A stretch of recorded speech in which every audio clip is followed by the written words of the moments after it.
Hello, everybody. My name is Angus Phillips, and I'm director of the Oxford International Centre for Publishing. Today, I'm in conversation with Andre Breedt, who is managing director of Nielsen Book. And Nielsen collects data on book sales and readers, not just in the UK, but internationally. So perhaps, Andre, perhaps I could start by asking you, tell us a bit more about your role and what Nielsen does. Happily. So I head up the business across the research functions and also our metadata and e-commerce functions. So we also provide things like the ISBN for the UK and Ireland, and also then we hold the largest English language metadata database in the world of books. But we provide all sorts of other ancillary services into the book industry all around the world. Which markets do you work in? Well, we provide metadata to over 100 countries, but our sort of measurement services, so the research services are in the UK, Ireland, Australia, New Zealand, South Africa, India, Brazil, Mexico, Spain, and Italy, and fledgling services in Poland, and early data in Colombia as well. So amazing. So you're in a pretty good position to tell us what's happening in the world of the book at the moment. So I'd hope so. so we start with the UK. In the last couple of years, what sort of trends have there been around? What genres, what categories have been selling well? So the UK book market basically recovered really well after the 2008 recession, though it recovered slowly. And I'd say the last 3 years also, we hit a nice mix of E and P, where ebooks weren't sort of cannibalizing market share anymore. They were just a part of the normal market mix almost. And then the print book market overall for the last 3 years was really healthy. It was growing, albeit slightly. I would say the two sort of big stories in the UK was the ongoing strength of the children's book market. Initially had really strong long-term growth over almost 10 years. And then, pardon me, the recovery of the trade nonfiction market recently, where across many areas people were interested again in trade nonfiction, and really quite serious trade nonfiction. So famous examples like Sapiens, but almost any subject you can think of really saw a resurgence. And then recently, lots more political books, lots of poetry, lots of psychology. So all those spaces in between serious nonfiction. So in psychology, in between like straight up Jung and wellness books, and all of them were doing well. So I think those were the big recent trends. And then also obviously audiobooks, really device-led, saw a revolution of sales. And what kind of things have been selling in audio? Audio again has been new genre, well, not new genres, but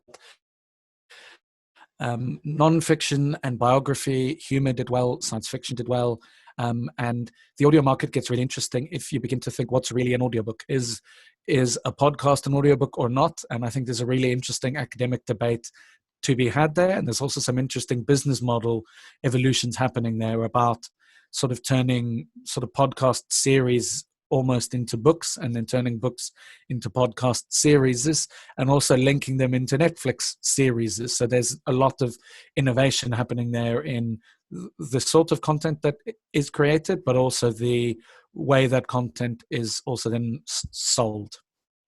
And more recently, Hilary Mantel, has that been a big success story for It's business? absolutely, yeah, no. Yeah. So I was only talking about the outlying genres. I would Yeah.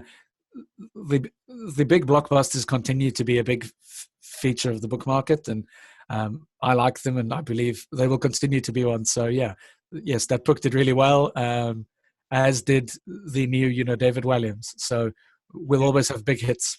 So anything David Walliams touches turns to gold, really. So far, that Yeah. would seem to be the case. Yeah. Okay. And have you seen any international trends? What you've described, does that work in other markets around the world at the moment?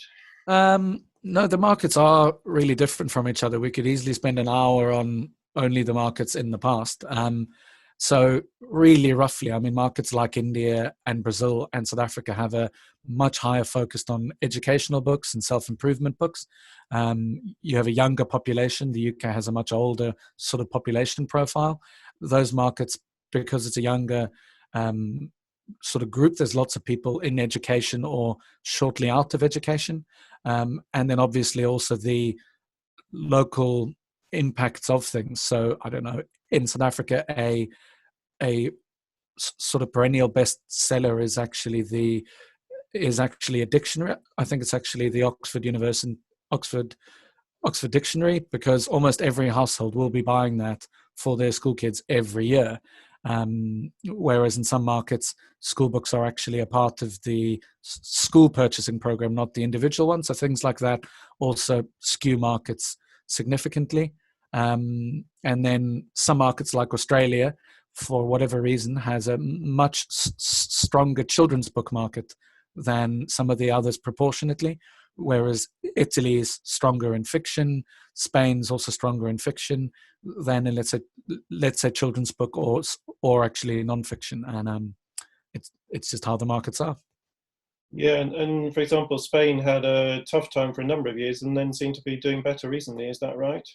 Absolutely. Yeah. The Spanish book market was recovering well. And I also think the retailers there and the publishers got really innovative with how they used the events or other things to sell their books. And also those markets still have, Spain and Italy still have very large sections of independent bookshops. So in sort of both those markets, in both those, the independent sector still makes up about 40% of the market, somewhere between 40 and 50%. Whereas in the UK, it's more like in between 10 and 15%. So that can also really shape the health of the market. If the independent bookshops are doing well in those markets, then the book market does well.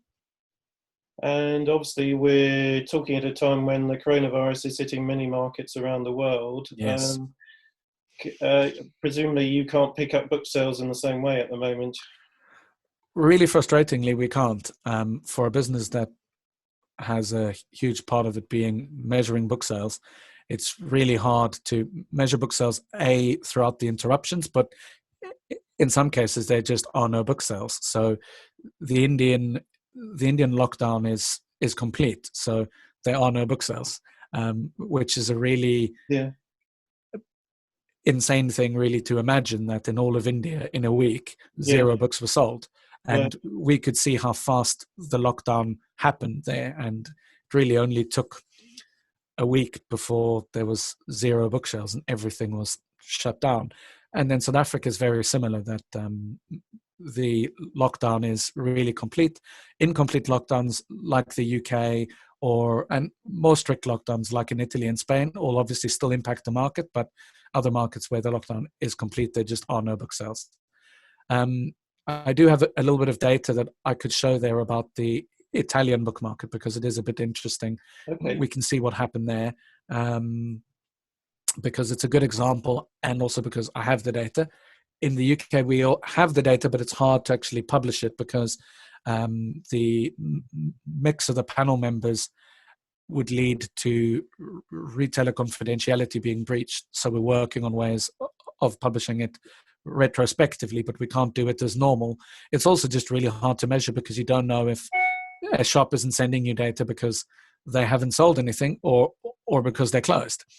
So it's just been very hard work to figure out what is really happening in all the different markets. So do you want to share that Italian data now? Yeah, I do. Let me see if I can do that.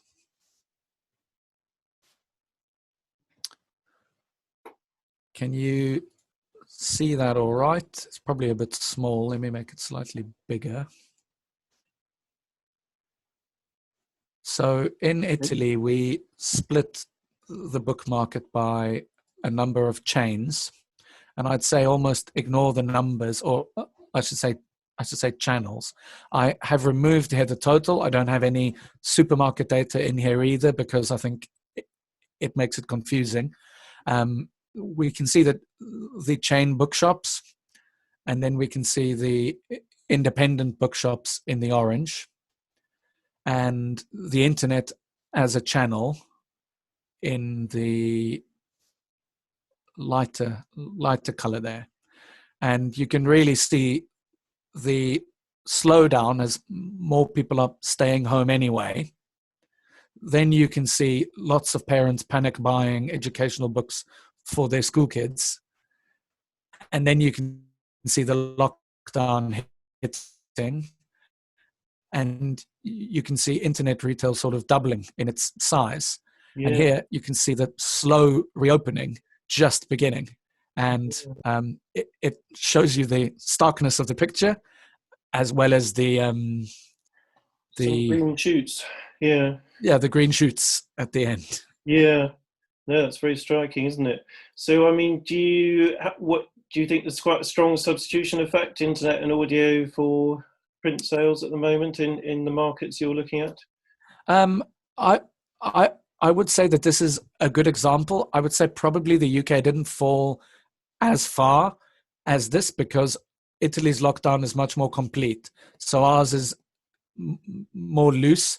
So ours more like fell to not that low, but low, and has then picked up also hopefully faster once lockdown ends. Also, the UK started with more internet selling capacity within the supply chain.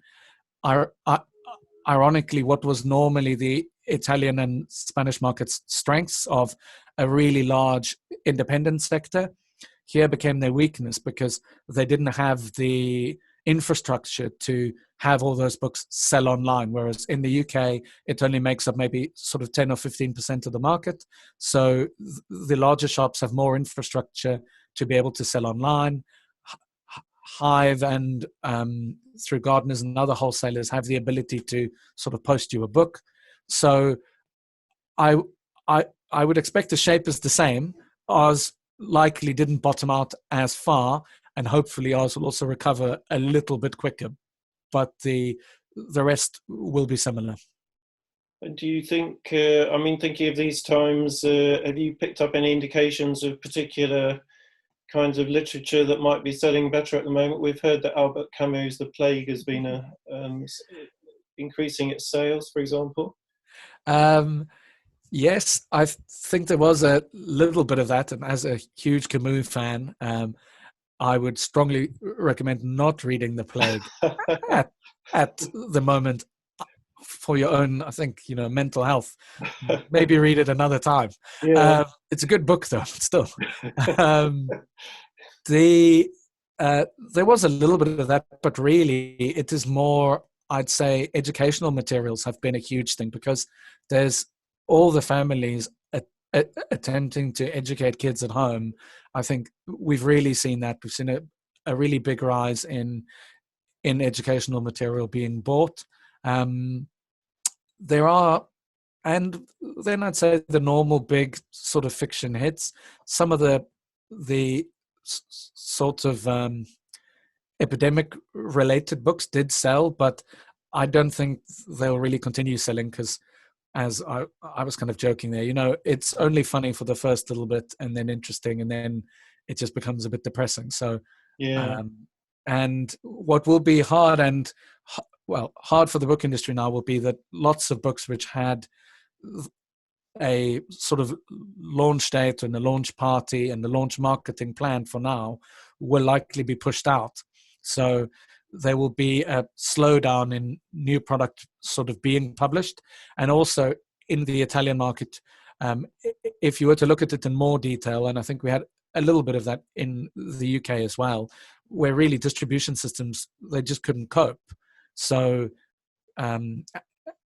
as all the different deliveries and the post system and internet retailers were focusing on more on essential items, sort of books are, though they're essential long term, they're not essential, like food or medical supplies. So you can also see them suffering from that sort of impact.